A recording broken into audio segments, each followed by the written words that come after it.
네, 안녕하십니까. 오늘도 수요일을 같이 말씀 보는 시간으로 함께 하게 되었습니다.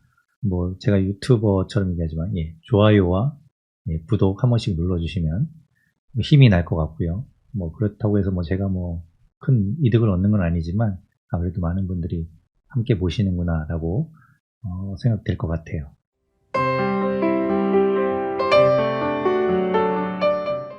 살아계신 하나님 감사합니다. 우리가 좀 연약하고 때로는 넘어지기도 하고 때로는 흔들리기도 하지만 그렇게 우리가 약함 가운데서도 주님을 경험하고 오히려 그럴 때 주님께서 우리를 강하게 하시고 우리를 붙드시는 것을 경험하게 하셔서 감사합니다. 주님, 우리에게 역사하시는 그 하나님께서 이 시간도 함께하여 주시고 주님, 그 말씀을 볼 때, 그 말씀을 들을 때 우리가 깨달아 알도록 역사하여 주시옵소서. 하나님 앞에 나아가며 간구합니다. 하나님, 오늘 우리가 그 말씀 놓치지 않게 하여 주시고 하나님께서 우리에게 꼭 들어야 할 말씀 들려주시는 귀한 시간 되게 하여 주시옵소서. 모든 것 주님께 맡깁니다. 예수님의 이름으로 기도드립니다. 아멘. 자, 11장을 볼 텐데요. 1절에 그래서 이렇게 이야기합니다. 원하건대 너희는 아예 좀 어리석은 것을 용납하라. 청하건대 나를 용납하라. 라고 이야기하죠.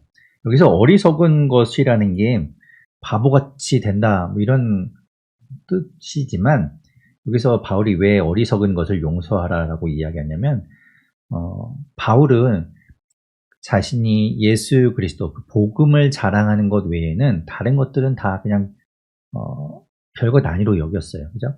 다른 것도 다 그냥 배설물처럼 여긴다라고 했었으니까 자기가 자랑하고 자신의 신분, 자신이 하는 것들에 대해서 그런 것들을 자랑하기를 꺼려워했죠.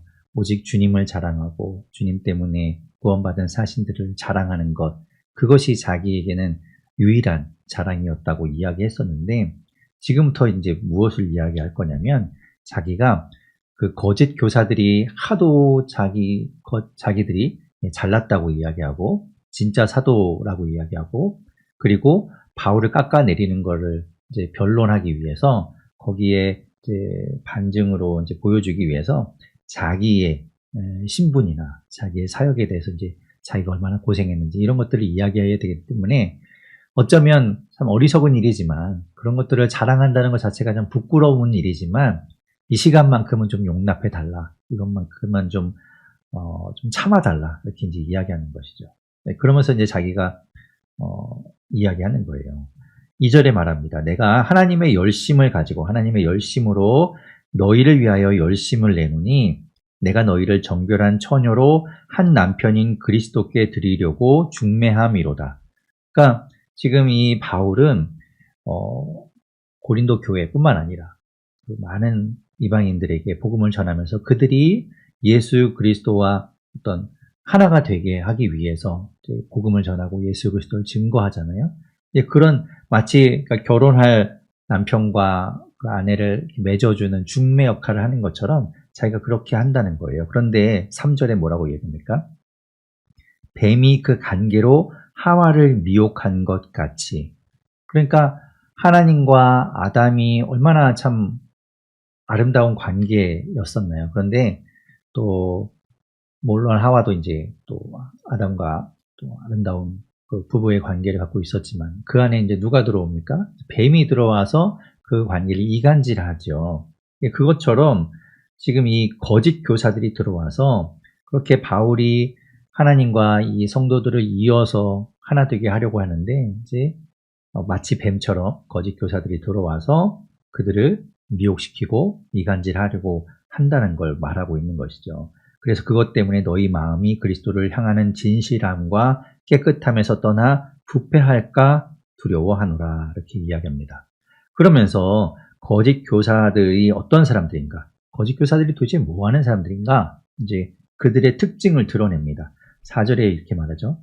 누가 가서 우리가 전파하지 아니한 다른 예수를 전파하거나 예수, 바울이 전한 예수가 아닌 다른 모습의 예수를 이야기하고 또 너희가 받지 아니한 다른 영, 다른 성령을 받게 하거나 혹은 너희가 받지 아니한 다른 복음을 받게 할 때에는 너희가 잘 용납하는구나. 그걸 너희가 왜 듣고 있냐? 너희가 그걸 왜 받아들이냐라고 이야기하는 것이죠. 5절에 말합니다. 나는 지극히 크다는 그 사도들, 지금 거짓 교사로 들어와 있는 사람들이 자신들이 아주 크고 자신들이 정말 유력하고 대단하다라는 것들을 이제 드러내고 자랑하는데 그 사람들에 비해서 내가 조금도 부족한 것이 없다라고 바울이 이야기하죠. 그러면서 이제 자신의 이야기를 하려는 거예요. 6절에 보면 내가 비록 말에는 부족하나 지식에는 그렇지 아니하니, 지금 바울이 이야기하는 것, 내가 이제 말에는 좀 부족할 수 있지만, 그죠? 우리 10장 10절에서 그런 이야기 했잖아요. 그 거짓 교사들이 와서 그 고린도 교회 성도들을 막 이간질하면서 바울을 헐뜯을 때 뭐라고 했습니까? 10장 10절에 보면 그의 편지들은 무게가 있고 힘이 있으나 그가 몸으로 대할 때에는 약하고 그 말도 시원하지 않다. 그러니까 그런 것들을 통해서 바울이 말할 때 좀 별로야. 말도 좀 변변치 않아. 뭐 이렇게 했던 그런 이제 험담을 들었던 것이죠. 그런데 이제 6절에 11장 6절에서 바울이 이야기하는 것은 내가 비록 말에는 내가 좀 부족하거나 좀 어눌할 수 있지만 지식에는 그렇지 않다. 그것을 너희가 알지 않느냐라고 이야기하는 것이죠. 내가 당신들한테 죄를 지었냐라고 7절에 말하죠. 내가 너희를 높이고 나를 낮추어서 하나님의 복음을 값없이 너희에게 전함으로 내가 죄를 지었냐. 그게 무슨 잘못이냐라고 반문합니다. 그러면서 내가 당신들 그 고린도 교회에서 뭔가 얻으려고 하거나 금전적으로 내가 이익을 보려고 했던 것 아니라고 앞에서도 이야기했죠. 그런데 동일하게 이제 그런 것 아니다라고 이야기하면서 8절에 보면 내가 너희를 섬기기 위하여 다른 여러 교회에서 비용을 받아 썼는데 어떻게 보면 그것은 탈취한 것과 다름이 없다. 내가 그 사람들한테 받아서 너희에게 썼으니, 너희를 위해서 썼으니 그것은 오히려 그 다른 교회 입장에서는 빼앗긴 것과 다름이 없겠죠. 하지만 그것은 너희에게 폐를 끼치지 않으려고 그렇게 한 거다라고 9절에 말합니다. 그래서 이제 부족하였지만, 좀 비용도 부족하고 생활하기엔 좀 빡빡했지만 그래도 당신한테 폐를 끼치지 않으려고, 누를 끼치지 않으려고 했는데 마게도냐에서 온 형제들이 부족한 것을 좀 보충해 주었다라고 이야기합니다. 그런 이야기를 이제 하면서 거짓 교사의 이제 또 다른 특징을 이야기하는데요. 12절에 보면 그가 말하죠. 나는 내가 해온 그대로 앞으로도 이제 할 거다. 내가 그렇다고 해서 내가 뭐 잘못한 것 아니니까 계속해서 나는 그 방법대로 하기를 원한다. 내가 자비량 선교를 하든지 어떻게 해서든지 부담을 지우지 않으려고 그렇게 할 테니까 난 그렇게 할 텐데, 12절 중간에 보면 기회를 찾는 자들이, 그러니까 거짓 교사들이 와서 자기들 그 바울이 하는 것처럼 똑같이 하면서 그 자랑하는 일로 우리와 같이 인정을 받으려고 하는 그 사람들, 그러니까 거짓 교사들이 그렇게 했다는 거예요. 그러니까 바울이 하는 것과 완전히 다른 것을 하는 것이 아니라 바울처럼 똑같이 하면서, 그런데 그 안에서 조금씩 다른 이야기를 하는 거죠. 다른 예수를 전하고 다른 성령을 이야기하고 또 다른 복음을 전하는 것. 자, 그렇게 조금씩 바꿔버렸다는 거예요. 그게 이제 거짓 교사들의 특징이죠. 13절에 말하면 그런 사람들은 거짓 사도요 속이는 일꾼이니 자기를 그리스도의 사도로 가장한 자들이다 라고 이야기합니다. 그런데 그게 이상한 일 아니다. 원래 그렇다. 자, 14절 끝에 보십시오. 사탄도 자기를 광명의 천사로 가장한다 라고 이야기하죠. 사탄도 사탄의 모습으로 우리에게 오면 누구나 알아차리겠죠. 그리고 거부하겠죠. 하지만 사탄도 마치 천사와 같이 그렇게 우리에게 다가와서 마지막에 그걸 싹 바꿔버리는 거예요. 그러니까 이들이 이제 거짓 사도들도 그런 똑같은 일을 하고 있다는 거죠. 그래서 15절에 보십시오. 사탄의 일꾼들도 자기를 의의 일꾼으로 가장해서 그렇게 다가온다는 거죠. 하지만 마지막 15절 끝에 보십시오. 그들의 마지막은 그 행위대로 되리라. 결국에는 이제 그들이 자신들의 마지막에는 그 행위대로 심판을 받게 될 겁니다. 그러면서 이제 바울이 이제 자기 이야기를 또 털어놔요. 바울이 이 고린도후서에서는 특별히 자기 이야기를 좀 많이 반복하고 있는 걸 볼 수 있죠. 왜 그런가 하면 고린도후서가 바울의 어떤 억울함, 바울이 속상해서 그래서 이제 쓴 편지이다 보니까 그런 내용들이 좀 많이 들어가 있는 걸 볼 수 있습니다. 다시 한번 이제 16절에 말하는 거예요. 내가 다시 말하노니 누구든지 나를 어리석은 자로 여기지 말라. 내가 어리석어서 이런 말 하는 건 아니다. 그래, 그렇지만 나를 어리석은 자라고 여긴다면 그러면 내가 조금이라도 내 어리석은 방식으로 이야기할 테니 그걸 좀 받아달라라고 이야기합니다. 18절에 보십시오. 여러 사람이 육신을 따라 자랑하니 자기가 얼마나 잘난지, 자기가 얼마나 고생했는지, 얼마나 뛰어난지를 자랑하는데 나도 그럼 한번 해보겠다. 라고 이야기하면서 19절에 너희는 지혜롭다고 이야기하면서 그런 어리석은 자들을 기쁘게 용납하는구나. 그런 거죠. 그러면서 이제 20절, 21절에 보면 그 거짓 교사들이 와서 그들을 참 나쁜 길로 인도해 가는데도 그걸 어떻게 그냥 가만히 보고만 있냐라고 이야기하고 있죠. 22절부터 그래서 이제 바울이 자신의 이제 신분에 대해서 다시 한번 이야기합니다. 22절과 23절까지 이제 그런 이야기들이 나오는데요. 22절에 보면 그들이 히브리인이냐, 그들이 히브리인인 것을 자랑하는가? 나도 그렇다. 그들이 이스라엘인이냐? 나도 그렇다. 그들이 아브라함의 후손이라고 자랑하냐?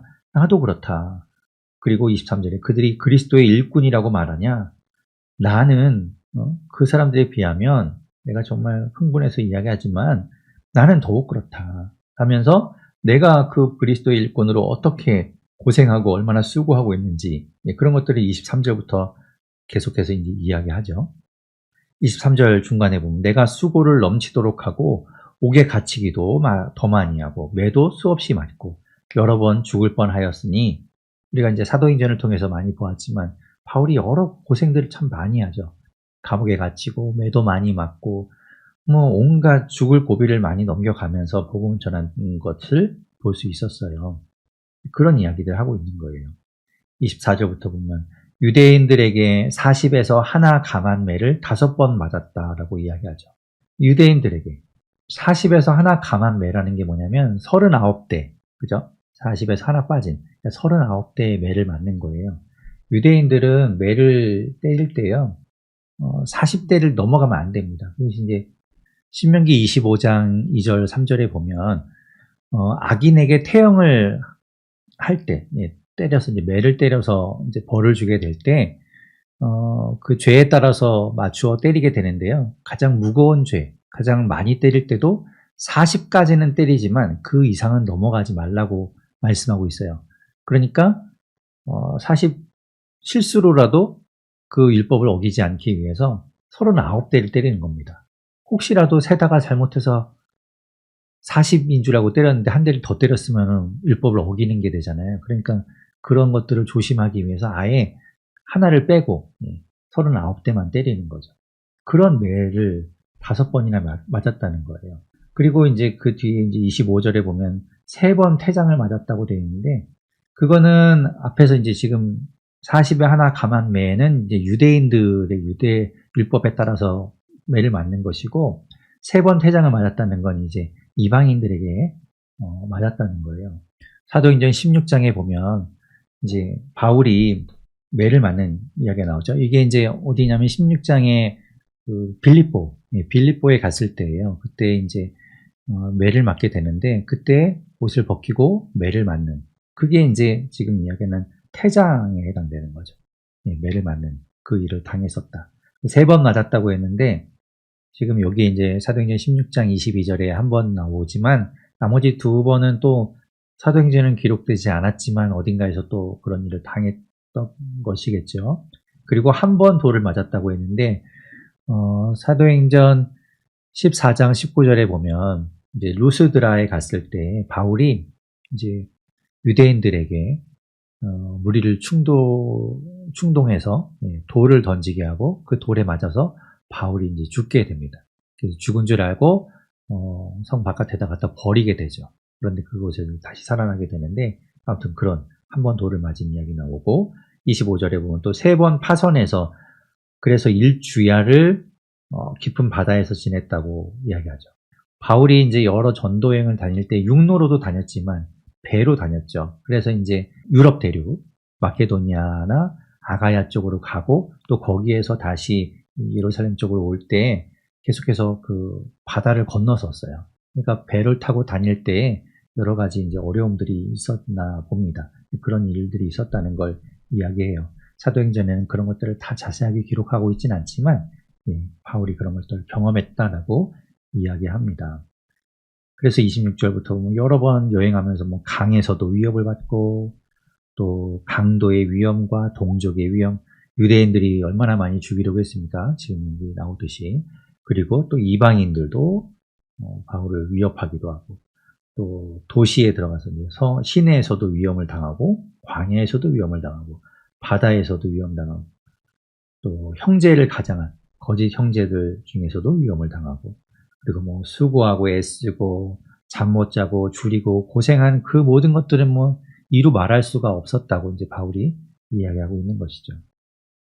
그러면서도 28절에 보면 가장 중요한 또 마음의 또 고생도 했는데 28절에 보면 아직도 날마다 지금까지도 바울이 이야기하는 것이 내 속에 눌리는 것이 있으니 곧 모든 교회를 위하여 염려하는 것이라. 바울이 다니면서 전도한 교회들 그리고 세운 교회들 그곳에 있는 성도들을 생각하면서 그들이 핍박받고 있고 그들이 거짓 교사들 때문에 유혹당해서 잘못된 길로 가고 이런 것을 보면서 계속해서 염려하고 기도하고 그것을 자기의 짐으로 끌어안고 있는 거예요. 그러니 몸도 힘들고 마음도 힘든 그 모든 것들을 바울이 겪었다고 이야기하는 것이죠. 그러니 내가 누구에게 빠질 수 있겠냐 이제 바울이 이야기하는 거예요. 하지만 30절에 말하면 내가 부득불 자랑할진대 내가 약한 것을 자랑하리라. 바울이 이야기합니다. 나는 약한 것을 자랑한다. 내가 고생하고 내가 힘들게 여러 가지 일을 해서 그걸 막 내 무슨 업적처럼 이렇게 이야기하는 것이 아니라 나는 내 약한 것을 자랑한다. 그런 거 자랑하지 않는다. 그리고 또 32절, 33절에 보면 다메섹에서 아레다 왕의 고관이 나를 잡으려고 다메섹 성을 지켰으나 나는 광주리를 타고 들창문으로 성벽을 내려와서 그 손에서 벗어났다라고 이야기하죠. 이 사건은 이제 사도행전 9장에서 본 적이 있어요. 사도행전 9장에서 이제 바울이 다메섹으로 가던 그 길에서 예수님을 만나고 나서 눈이 안 보이게 되죠. 그리고 나서 이제 그 다메섹에 들어가서 아나니아가 와서 이제 안수하고 눈이 다시 보게 되고 그리고 나서 그곳에서 이제 주님을 만난 것 때문에 이제 그가 변화되어서 예수님을 전하게 됩니다. 예수 믿는 사람을 잡으러 갔던 그가 예수님을 전하는 것을 보면서 유대인들이 흥분해요. 아니 저 사람이 저렇게 바뀌어서 오히려 잡으라고 보냈더니 저렇게 예수를 전하고 있네. 그러면서 바울을 죽이려고 하죠. 그때 바울이 이제 죽을 뻔하지만 다메섹에 있을 때 이제 사람들이 제자들이 이제 밤에 사울을 광주리에 담아서 성벽에 달아내리고 살게 되었던 그 사건이 있었습니다. 그거를 지금 바울이 32절, 33절에 이야기하고 있는 것이죠. 자, 그렇게 바울은 여러 가지 고생들을 했고요. 여러 가지 참 어려움들을 많이 죽을 고비를 넘기면서 그럼에도 불구하고 복음을 전하고 노력했어요. 왜냐하면 주님께서 바울을 이방인의 사도로 세우셨거든요. 그리고 보내셨거든요. 그러니까 그 뜻에 합당하게 자신이 그 일들을 했던 것이죠. 하지만 그렇다고 해서 자기가 그런 것들을 자랑하지 않는다고 이야기하죠. 그건 어리석은 일이라고 해요. 그런 것들을 자랑하는 것. 하지만 내가 지금 너무나 몰려있기 때문에 어쩔 수 없이 한번 어리석지만 내가 이야기한다라고 했었고 30절에 이야기하듯이 자기가 자랑하는 건 오히려 내가 약한 것을 자랑하노라 라고 바울이 이야기하는 걸 볼 수 있습니다. 12장을 보게 되면 무익하나마 내가 부득불 자랑하노니 사실 이런 거 자랑하지 않겠다고 그 앞에 30절에서 나는 그냥 약한 것을 자랑하겠다고 했는데 바울이 또 이제 자기 이야기를 한 번 더 하는 거예요. 자랑하노니 주의 환상과 계시를 말하리라. 바울이 환상과 계시를 경험했다는 거예요. 그렇죠? 예수님을 처음 만날 때도 다메섹으로 가는 그 길에서 예수님의 음성을 들었고 그 밝은 빛을 보았어요. 그러니까 그런 경험들이 있었죠. 그리고 그것뿐만 아니라 2절에 보면 내가 그리스도 안에 있는 한 사람을 아노니 라고 이야기하면서 마치 다른 사람을 이야기하는 것처럼 바울이 이야기합니다. 나 말고 다른 사람 이야기인데 보통 이제 내 이야기인데 그거 내 얘기하기가 좀 꺼려지거나 왠지 좀 쑥스럽거나 이러면 아니 나 아는 다른 사람 이야기인데 라면서 하잖아요. 그런 것처럼 바울이 지금 이야기하는 거예요. 그는 14년 전에 셋째 하늘에 끌려간 자라. 셋째 하늘. 셋째 하늘이라고 이야기하는데, 그렇다고 우리가 하늘이 뭐 첫 번째, 두 번째, 세 번째 있다. 지금은 우리가 그렇지 않다는 걸 알고 있죠. 마치 뭐 그렇다고 해서 뭐 대기권이 첫 번째 하늘이고 그 다음 대기권 벗어나면 뭐 우주가 뭐 두 번째 하늘이고 이런 거 아닙니다. 여기서 얘기하는 건 이때 당시에 그 사람들의 세계관은 첫 번째, 두 번째, 세 번째 하늘이 있다고 생각했던 거예요. 그렇게 생각했기 때문에 세 번째 하늘은, 그곳은 바로 주님이 계신 곳, 그것을 경험했다고 이제 이야기하는 거죠. 그러면서 괄호 쳐져, 여러분 성경에도 괄호 쳐져 있나요? 괄호 쳐져서 그가 몸 안에 있었는지 몸 밖에 있었는지 나는 모르거니와 하나님은 아시느니라 라고 이야기하면서, 그가 셋째 하늘까지 이끌려 갈 때 그냥 그의 영만 그렇게 갔던 것인지 아니면 몸과 함께 갔던 것인지 그거를 뭐 자기가 구분하지는 못했다라고 이제 이야기하는 거죠. 아무튼 그렇게 셋째 하늘까지 끌려간 자가 있었다. 근데 그것은 사실 이제 바울 본인을 이야기하는 겁니다. 이렇게 해서 간 사람이 있었는데, 셋째 하늘 4절에 보면 그가 낙원으로 이끌려가서, 셋째 하늘이 바로 낙원을 이야기하는 거예요. 낙원. 우리가 이제 헬라어로는 파라데이소스라는 말인데, 우리 영어에서는 파라다이스라는 말이 있잖아요. 그 말에 이제 어원이 되는 말이죠. 아무튼 그런데 이제 그 낙원, 셋째 하늘, 그곳은 주님이 계신 곳이에요. 주님이 계신 곳까지 갔다. 그래서 그런 표현이 이제 성경에 3번 등장하는데 본 적이 있었던 표현입니다. 자, 누가복음 23장에서 예수님이 십자가에 달리실 때 양옆에 강도와 함께 달리셨어요. 근데 한쪽에 있는 강도는 예수님을 막 비난합니다. 그죠? 예수님을 향하여 욕하고. 그런데 그 옆에 있던 또 다른 강도는 예수님을 변호하죠. 너희가 그러지 말라라고 이제 이야기하면서 그 예수님을 향하여, 예수님 그의 나라에 나도 함께 있게 해달라고, 주의 나라에 함께 있게 해달라고 이야기할 때 예수님께서 이야기하셨던 부분이 이거예요.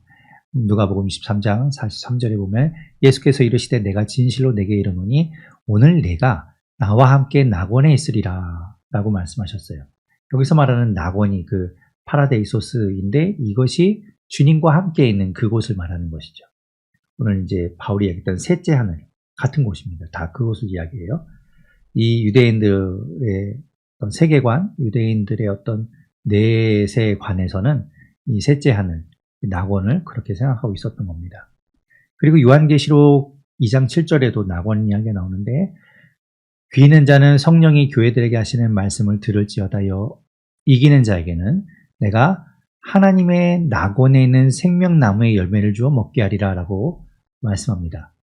여기서 낙원이라는 것이 하나님의 낙원, 주님이 계신 곳, 하나님이 계신 곳을 이야기하고요. 그것은 또 다른 의미에서 어떤 말씀인가 하면 생명나무의 열매, 그러니까 곧 그곳은 새하늘과 새 땅이 이루어지는 새 예루살렘을 이야기해요.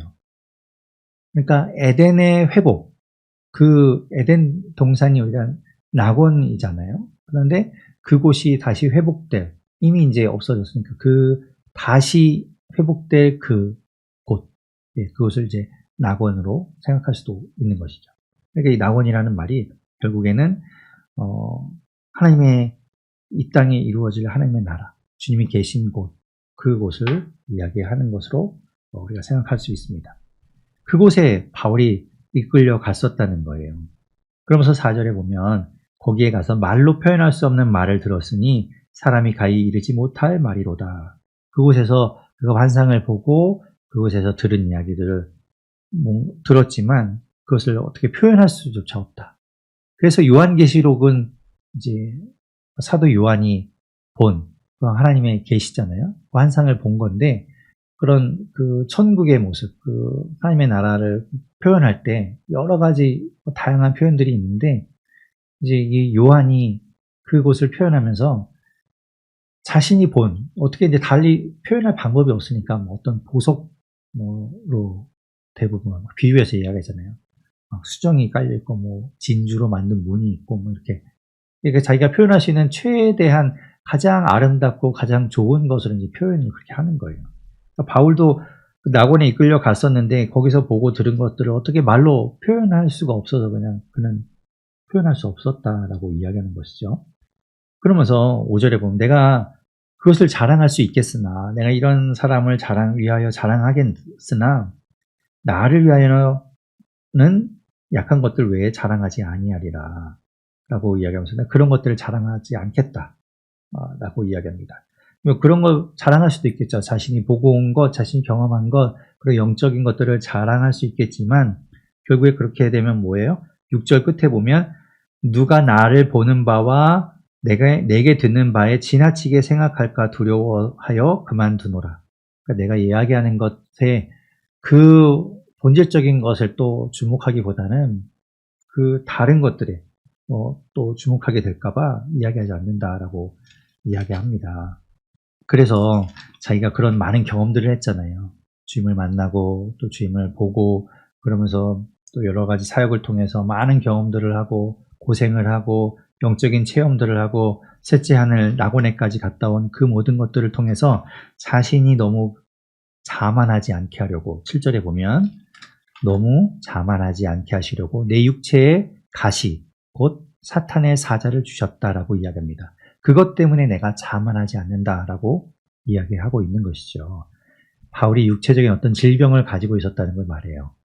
바울이 가지고 있던 질병이 무엇인지는 정확하게 알지는 못합니다. 하지만 그가 여러 가지 신체적인 불편함이 있었는데 그것을 가지고 계속해서 힘들어했던 것 같아요. 그래서 8절에 보면 그것을 가지고 내게서 떠나가게 해달라고 3번이나 주께 간구하였다고 이야기하고 있습니다. 그 내용이 사실은 우리가 예전에 본 갈라디아서 4장에도 바울이 그런 이야기를 했었어요. 그러니까 처음에 육체의 약함을 가지고 있어서 그것 때문에 너희에게 복음을 전하는 것이 또 그 시험하는 것이 내 육체에 있다. 그런데 이제 너희가 그것을 업신여기거나 또 버리지 않고 나를 잘 영접해 주었다라는 이야기를 하는 거 보면 바울이 겪고 있던 그 어떤 신체적인 질병의 문제 그것이 겉으로 보여주고 다른 사람이 알 수 있었다는 것 같아요. 그래서 그것을 통해서 다른 사람이 업신여기거나 함부로 할 수 있었지만 그러지 않았다는 걸 이제 갈라디아서 4장에서 이야기한 적이 있는데 바울이 계속해서 그것 때문에인지 힘들어하죠. 그래서 많이 힘들어서 주님께 구했었다라고 이야기합니다. 그래서 많은 또 학자들은 그가 이제 어떤 어떤 시각적인 문제가 있지 않았을까라고 생각해요. 그 근거로 이제 바울이 편지를 쓸 때 큰 글자로 썼다. 이런 이야기를 하는 거 보면 눈이 안 좋아서 잘 보지 못해서 그런 것 같다라고 이제 보기도 하고 안질이나 이런 여러 가지 병이 있었지 않았을까라고 생각하기도 합니다. 자, 그러나 이제 알 수는 없죠. 우리가 알 수 없는데 아무튼 그렇다는 거예요. 그러나 이제 자신이 그런 육체의 어떤 가시, 질병을 갖고 있는 것 때문에 오히려 주님께서 나에게 큰 능력을 주셨다라고 이제 고백하는 것이 이제 9절입니다. 자신이 그 모든 질병이 내게서 떠나가게 해달라고 3번 간구했는데 주님의 응답은 이거였어요. 9절에 보면 내 은혜가 내게 족하도다. 이는 내 능력이 약한 데서 온전하여 짐이라 라고 하셨다는 거예요. 그래서 오히려 그것이 크게 기쁨이 되었다라고 바울이 이야기하죠. 약한 것, 아픈 것 때문에 그것이 고통스럽고 힘들고 어떤 방해가 되긴 하지만 그것을 통해서 주님의 은혜가 임하고 주님께서 도움을 주시고 일하게 하시고 능력을 주시는 것들을 경험했다는 것이죠. 그래서 9절 끝에 보면 약한 것들에 대하여 자랑하리니 이는 그리스도의 능력이 내게 머물게 하려 함이라. 이렇게 이야기하고 10절 끝에도 이는 내가 약한 그때의 강함이라 이렇게 이야기합니다. 약함을 가지고 있지만 그것이 오히려 주님을 드러내는 주님을 경험하는 근거가 되어서 강함이 되었다라고 이야기하고 있는 것이죠. 모세도 주님 앞에 간구했는데 주님이 그것을 들어주지 않았던 사건이 있었죠. 모세가 이제 가나안 땅에 들어가지 못해요. 그죠? 그래서 가나안 땅에 그 이스라엘 백성들과 함께 들어가지 못하는 것 때문에 하나님 앞에 계속 간구했던 것 같아요. 하나님께 졸랐겠죠. 주님, 저를 좀 같이 좀 들어가게 해주십시오라고 간구했던 것 같아요. 그런데 신명기 3장 26절에 보면 하나님께서 이렇게 말씀하세요. 여호와께서 너희 때문에 내게 진노하사 내 말을 듣지 아니하시고 내게 이르시기를 그만해도 족하니 이 일로 다시 내게 말하지 말라. 이제 그만해. 이제 끝났어. 내가 한번 결정했으니 그걸로 끝이야. 너는 가나안 땅에 들어가지 못해. 라고 아예 못을 박아버리신 거예요. 그러니까 바울이 구한 것처럼 모세도 하나님께 구했지만 하나님이 그것을 거절하셨던 것이죠. 자, 그런 사건이 있었다는 걸 볼 수 있어요. 자, 이어지는 이제 11절부터의 이야기에서 보면 이제 바울이 이제 또 다시 이제 그 고린도 교회를 향해서 이야기하는 내용들 중에 이런 이야기를 합니다. 11절 뒷부분에 보면 내가 아무것도 아니나 지극히 크다는 사도들보다 조금도 부족하지 아니하리라. 아까 이제 11장 5절에서도 그가 이야기했었어요. 내가 지극히 크다는 사도들보다 부족한 것이 조금도 없는 줄로 생각하노라 라고 했었는데 같이 연결되는 이야기죠. 내가 그들보다 지극히 크다는 그 사도들보다 조금도 부족하지 않다 라고 이야기하면서 12절에 사도의 표가 된 것, 나의 사도됨, 나의 그것이 드러나는 것은 내가 너희 가운데서 모든 참음과 표적과 기사와 능력을 행한 것이라. 내가 뭐 잘못한 것이 무엇인가? 13절에 내 자신이 너희에게 폐를 끼치지 아니한 일밖에 다른 교회보다 부족하게 한 것이 무엇이 있느냐? 내가 앞에서도 이야기했듯이 고린도 교회에 폐가 되지 않으려고 누를 끼치지 않으려고 그렇게 내가 뭔가 얻으려고 하지 않았었는데 그것이 다른 교회들보다 부족하게 한 것이라면 내가 그것이 너희에게 불공평하게 대한 것이라면 13절 끝에 말하죠. 그렇게 이 공평하지 못한 것을 용서하라 라고 이야기합니다. 그러니까 바꿔 이야기하면 이것은 반어적인 표현으로 내가 너희에게 폐를 끼치지 않으려고 한 것이 무엇이 잘못이냐 라고 이야기하는 거죠. 14절에 그가 말합니다. 보라, 내가 이제 세 번째 너희에게 가기를 준비하였으나 너희에게 폐를 끼치지 아니하리라. 바울은 계속해서 내가 이제 세 번째로 너희에게 가려고 준비하고 있는데 그때도 너희에게 폐를 끼치지 않을 거다. 난 한결같이 계속 그렇게 하기로 작정했다라고 이야기합니다. 이제 바울이 세 번째로 이곳에 가게 되었다는 거예요. 우리 처음에 이제 개관 때도 말씀드렸지만 바울은 이 고린도 교회에 이 고린도 후서를 쓰기 전에 한 번 더 방문했었던 것 같아요. 그 이야기 했었죠. 그래서 고린도 전서 이후에 바울이 한 번 고린도 교회를 방문했었는데 그때 바울이 그곳에서 거의 박대를 당하고 쫓겨나죠. 그래서 마음이 어려워서 이제 편지를 썼었고 그것이 이제 1장에 나오는 눈물로 쓴 편지라는 그런 편지였어요. 2장에 나오네요. 많은 눈물로 너에게 썼던 그 편지. 그 두 번째 방문 이후에 쓴 편지죠. 그런 이야기를 했었고 지금 이제 이 3차 전도 여행 가운데 지금 마게도냐 지역에서 이 편지를 쓰면서 곧 너희에게 가려고 지금 준비하고 있다라고 바울이 이야기하고 있는 거예요. 세 번째 방문하게 되는 것이죠. 자, 그러면서 이제 내가 세 번째 너희에게 가더라도 너희에게 폐를 끼치지 않겠다. 16절에 보면 어떤 이의 말이 내가 너희에게 짐을 지우지는 아니하였을지라도 교활한 자가 되어 너희를 속임수로 취하였다 하니 내가 지금 계속해서 너에게 짐이 되지 않으려고 한다. 그래 뭐 그럴진 몰라도 교활하게 속임수를 써서 취하려고 하는 거다라고 말하는 사람들이 있었다는 것이죠. 하지만 내가 누구로 너희의 이득을 취하더냐? 내가 진짜로 내가 작은 거 하나로 내가 너희에게 빼앗은 거 있냐? 속여서 내가 얻은 것 있냐라고 이야기하죠. 그러면서 18절에 내가 디도를 권하여 함께 한 형제를 보내었으니 여기서 이제 디도를 권해서 한 형제를 보냈던 것. 이게 언제냐면 우리가 지난 시간에 이제 8장 16절부터 24절 보면 디도를 보내는 이야기 나와요. 디도를 보내면서 형제 둘을 보내죠. 그 형제 두 명은 그 마게도냐 지역에 있는 여러 교회에서 칭찬받는 사람들로 이렇게 세워진. 그래서 이제 그들이 연보한 것들을 가지고 이제 가게 되는데 그리고 그런 돈이 걸려 있기 때문에 거액의 연보 때문에 디도, 바울의 측근인 디도뿐만 아니라 여러 교회에서 세운 아주 공정하게 하기 위해서 그 사람들과 함께 이제 간다고 이야기했잖아요.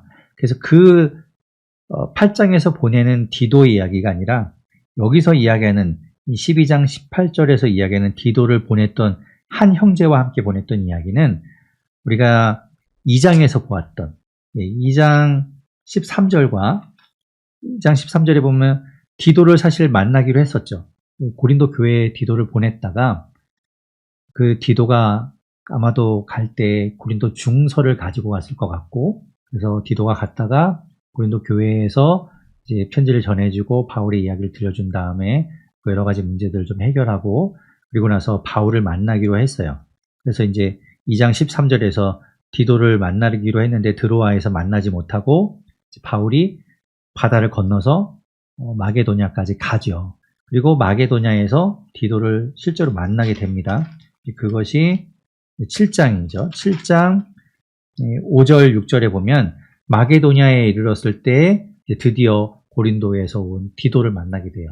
그리고 디도로부터 여러 가지 고린도 교회의 이야기들을 잘 해결되었다. 그리고 디도를 잘 맞아주고 환영해주고 여러 가지 문제들이 회개하는 것들을 보았다라는 이야기를 듣고 위로를 삼았다라고 이제 이야기하는 것들을 우리가 보았었는데, 지금 그때 이야기하는 거예요. 그러니까 18절에서 이야기하는 디도와 한 형제를 보냈었다는 이야기는 고린도 중서를 가지고 갔던 그 디도의 이야기를 하고 있는 겁니다.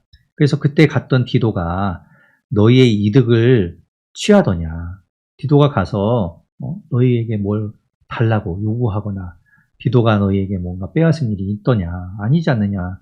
디도도 우리와 같이 같은 마음을 가지고 있는데 디도도 안 그랬지 않냐라고 이야기하고 있는 것이죠. 자, 그러면서 이제 세 번째로 방문하게 될, 이제 곧 방문하게 될 바울이 고린도 교회에 갈 때는 좀 내가 걱정하는 것이 이제 있다라고 20절과 21절에 이야기합니다. 네 가지를 걱정하는데요. 이 이야기는 사실 이제 바꿔서 이야기하면 요것들은 좀 내가 가기 전에 좀 해결이 되면 좋겠다, 이런 거죠. 그러면서 이제 염려하는 마음으로 이야기하는 것이 20절에 보면 첫 번째로 바울이 지금 걱정하고 있는 건 이겁니다. 내가 갈 때에 너희를 내가 원하는 것과 같이 보지 못하고 또 내가 너희에게 너희가 원하지 않는 것과 같이 보일까 두려워하며. 그러니까 바울이 걱정하는 건 뭐냐면, 내가 너희에게 세 번째로 방문했을 때 너희의 모습이 내가 원하는 모습과 다르면 어떨까? 그리고 반대로 너희가 나를 바라볼 때 너희들이 원하지 않는 모습이면 어떨까? 그게 두렵다는 거예요. 그러니까 서로 혹시 보고 실망하면 어떠나, 서로 그런 걸 이제 두려워한다는 거죠. 그게 걱정이다. 그리고 두 번째로 바울이 걱정하는 건 다툼과 시기와 분냄과 당짓는 것과 비방과 수군거림과 거만함과 혼란이 있을까 두려워하고. 그러니까 바울이 방문함으로 인해서 오히려 교회가 하나 되고 또 바울로 인해서 여러 가지 치리가 일어나고 그러면서 이제 교회의 여러 문제들이 정리되면 좋은데, 오히려 바울 때문에 다툼이 일어나고 그 안에 분쟁이 일어나고 비방과 뭐 그런 갈라짐이 생기면 내가 마음이 힘들지 않겠냐. 그래서 이제 그걸 걱정하는 거예요. 그리고 세 번째로 21절에 보면 내가 다시 갈 때에 내 하나님이 나를 너희 앞에서 낮추실까 두려워한다 라고 이야기하죠. 내가 너희한테 갔는데 너희가 나를 함부로 대하고 낮추면 어떡하나. 그리고 네 번째로 또 내가 전에 죄를 지은 여러 사람의 그 행한 바 더러움과 음란함과 호색함을 회개하지 아니함 때문에 슬퍼할까 두려워하노라. 전에도 두 번 방문했잖아요. 그러니까 두 번 방문했을 때도 잘못한 사람들에 대해서 바울이 따끔하게 꾸짖고 그러지 말고 회개하라고 고치라고 이야기했는데, 이번에도 갔는데 그들이 여전히 회개하지 않고 똑같은 모습으로 있다면 내가 슬프지 않겠냐. 그 이야기를 하고 있는 것이죠. 그걸 내가 지금 걱정하고 있다. 13장 1절에 보면 내가 이제 세 번째 너에게 가리니 두세 증인의 입으로 말마다 확정하리라 라고 이제 이야기하면서, 이제 앞에서도 이야기했듯이 세 번째로 고린도 교회를 방문한다는 걸 이제 이야기하고 있죠. 그러면서 두세 증인의 입으로 말마다 확정하리라 라고 이야기하고 있는데, 유대인의 율법에 의하면 어떤 이제 잘못에 대해서 확정을 짓는 그때에는 한 사람의 말만을 가지고는 하면 안 됩니다. 네, 그래서 이제 신명기 19장 15절에 보면 사람의 모든 악에 관하여 또한 모든 죄에 관하여는 한 증인으로만 할 것이 아니요 두 증인의 입으로나 또는 세 증인의 입으로 그 사건을 확정할 것이며 라는 말씀이 따라서 그 어떤 죄에 대해서 확정하거나 판결을 완전히 내릴 때에는 한 사람의 말만을 듣지 않고 두세 사람의 이야기를 듣고 증인을 통해서 하는 이야기를 들은 다음에 판단을 하도록 되어 있죠. 그러니까 바울이 이제 세 번째로 가게 되면 그 앞에서 이제 이야기한 것처럼 여러 가지 잘못한 사람들이 있어요. 음행에 빠져 있는 사람들, 거짓 교사들, 그리고 거짓 교사로부터 유혹되어서 미혹에 빠져서 결국 교회에 분란을 일으키고 여러 가지 문제를 일으킨 사람들. 네, 그런 사람들을 이제 가면 바울이 이제 그 사람들을 치리하게 될 텐데 그때 이제 두세 사람의 증인의 일을 가지고 확정하겠다라고 이야기하는 것이죠. 2절에 보면 내가 이미 말하였고 지금은 떠나 있으나 두 번째 대면하였을 때, 두 번째 갔을 때 이미 말했듯이 죄 지은 자들과 그 남은 모든 사람에게 미리 말했던 것처럼 내가 다시 가면 그들이 그것이 고쳐지지 않았다면 내가 다시 가면 용서하지 아니하리라. 반드시 내 치리하겠다. 이제 이렇게 이야기하고 있죠. 또 바울이 이제 4절부터 이런 이야기를 해요. 그리스도께서 약하심으로 십자가에 못 박히셨으나 하나님의 능력으로 살아계시니 우리도 그 안에서 약하나 너희에게 대하여 하나님의 능력으로 그와 함께 살리라. 아까 이제 바울이 이야기했던 12장에서 이야기했던 것처럼 자기 신이 약함으로 인해서 오히려 주님의 은혜를 누리고 또 주님이 능력을 주시고 강하게 하시는 걸 경험했다라고 이야기했었는데 그런 이야기를 하고 있는 것이죠. 하나님의 능력으로 주님께서 살리신 그 하나님의 능력이 또 우리와 함께하고 있다는 걸 말하고 있는 겁니다. 5절에 보면 너희는 믿음 안에 있는가 너희 자신을 시험하고 너희 자신을 확증하라 라고 이야기합니다. 그리스도 예수께서 너희 안에 계신 줄을 너희가 스스로 알지 못하느냐 그렇지 않으면 너희는 버림받은 자니라 라고 이야기합니다. 그리스도 예수께서 나와 함께하고 계신다는 것 그것을 우리가 알지 못한다면 예수 믿는다고 말할 수 없다는 거예요. 구원받은 자라고 이야기할 수 없다. 이제 바울이 이야기하죠. 우리 안에 예수님 계십니다. 그것을 의심하거나 잊어버리면 안 돼요. 우리와 주님이 함께하고 계시다는 것을 우리는 잊으면 안 되겠습니다. 이제 6절에 보면 우리가 버림받은 자 되지 아니한 것을 너희가 알기를 내가 바라고 또 7절의 중간에 보면 우리가 옳은 자임을 나타내고자 함이 아니라 오직 우리는 버림받은 자 같을지라도 오히려 우리가 버림받은 자 그래서 그 하나님의 생명책에서 빠진다고 할지라도 너희는 선을 행하고자 합니다 라고 이제 이야기하죠. 8절에 보면 우리는 진리를 거슬러 아무것도 할 수 없고 오직 진리를 위할 뿐이니 여기서 말하는 진리 참되신 그분 예수 그리스도 그분을 거슬러 아무것도 할 수 없고 오직 그분을 위할 뿐이니 우리가 약할 때 너희가 강한 것을 기뻐하고 또 이것을 위하여 구하노니 곧 너희가 온전하게 되는 것이라. 우리는 약하더라도 너희가 강하게 되는 것이 우리에게 기쁨이 되고 너희가 온전하게 되는 것을 우리는 바란다. 이렇게 이야기하죠. 네, 바울은 늘 교회들마다 성도들을 바라볼 때 그런 마음을 가지고 있었던 거예요. 마치 부모가 자식을 바라보는 것 같은 그런 마음으로 그래서 기도하고 늘 마음을 쓰고 있었던 것이죠. 자, 그러면서 이제 마지막 12절부터는 이제 마지막 인사를 합니다. 마지막으로 말하노니 형제들아 기뻐하라. 온전하게 되며 위로를 받으며 마음을 같이하며 평안할지어다. 이게 바울이 이제 고린도 교회에 당부하는 그런 이제 인사죠. 기뻐하라. 온전하게 되고 위로를 받고 또 마음을 같이하며 평안할지어다. 또 사랑과 평강의 하나님이 너희와 함께 계시리라. 그러면서 거룩한 입맞춤으로 서로 무난하라. 이렇게 이야기합니다. 거룩한 입맞춤으로 무난하라고 이제 고린도 전서에서도 이야기했었고, 그 앞에 이제 데살로니가 전서에서도 이야기했었는데, 서로 이제 잘 맞아주고, 환대해주고, 서로 용서해주고, 사랑하는 그 관계로 서로 이렇게 인사하라고 이야기합니다. 그러면서 이제 13절에, 이게 이제 우리가 잘 아는 축도 말씀이죠. 여러분, 교회에서도 아마 이 구절을 가지고 축도할 거예요. 목사님이 축도하시죠. 마지막 축복의 기도를 하시는데 우리 13절 보면 이렇게 하고 있습니다. 주 예수 그리스도의 은혜와 하나님의 사랑과 성령의 교통하심이 너희 무리와 함께 있을지어다. 그래서 이제 요 축도의 말씀을 가지고 축복하죠. 구약에서도 그런 축복의 말씀이 있었어요. 그래서 이제 우리가 잘 아는 민수기 6장 말씀에 보면 이건 이제 제사장의 축도라고 해서 이제 나오는데요. 제사장이 백성들을 향하여 이렇게 축복하면 내가 그 축복하는 대로 이루겠다라고 말씀하신 내용입니다. 그래서 요 민수기 6장 25절부터 27절까지 말씀을 가지고 축도하는 분들도 계시죠.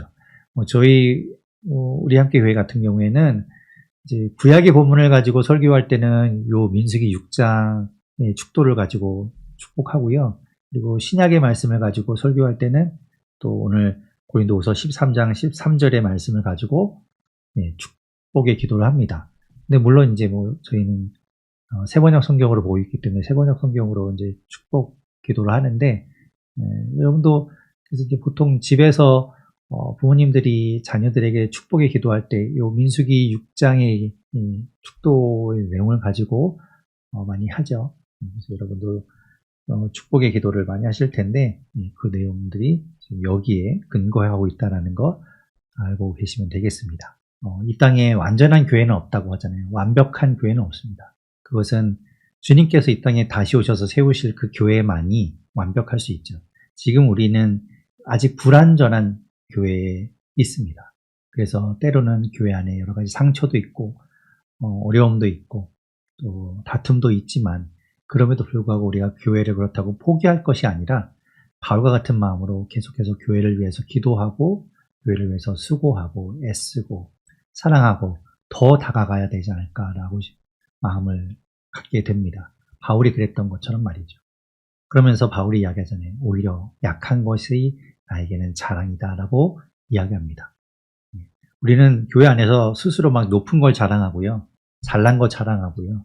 그리고 자기가 가진 것 자랑하려고 하지 약한 것을 자랑하고 못난 것을 드러내려고 하지 않잖아요. 숨기려고 하죠.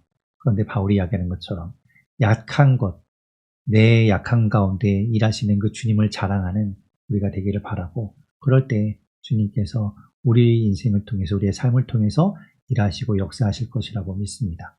살아계신 하나님 감사합니다. 오늘도 주의 말씀을 통하여 우리가 또 여러 가지 것들을 마음에 담고 갑니다. 하나님, 우리가 약한 가운데 주님을 자랑하게 도와주십시오. 오히려 우리의 약함이 주님의 은혜가 드러나는 통로가 되기를 원합니다.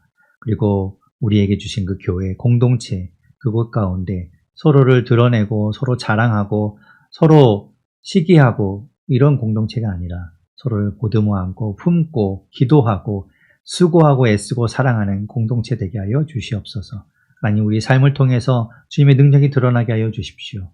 우리가 부족하고 연약하고 때로는 넘어지기도 하지만 주님 우리를 사용하셔서 우리를 세우셔서 주님의 일에 놀랍게 쓰시는 그런 인생 되도록 주님 우리를 이끌어 주시고 인도하여 주시옵소서.